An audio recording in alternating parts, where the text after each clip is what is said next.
সূরা নিসা আয়াত নাম্বার 13-14।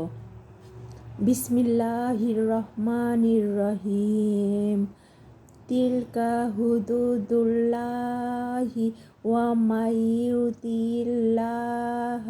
ওয়া রাসূলাহু ইউদখিলহু জান্নাতিন তাজরি মিন তাহতিহাল আনহারু খালিদিনা ফিহা ওয়া যালিকাল ফাউজুল আযীম। ওয়া মাইয়াসিল্লাহা ওয়া রাসূলাহু ওয়া ইয়াতাদা হুদুদাহু ইউদখিলহু নারন খালিদান ফিহা ওয়া লাহু আযাবুম মুহিন। পরম করুণাময় আল্লাহর নামে শুরু করছি।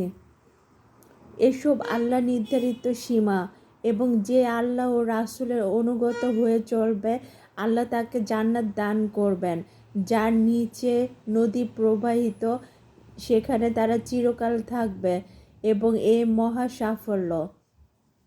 পক্ষান্তরে যে আল্লাহ ও তার রাসূলের অবাধ্য হবে এবং তার নির্ধারিত সীমা লঙ্ঘন করবে, সে দোজখবাসী, সেখানে সে চিরকাল থাকবে, তার জন্য রয়েছে লাঞ্ছনাদায়ক শাস্তি।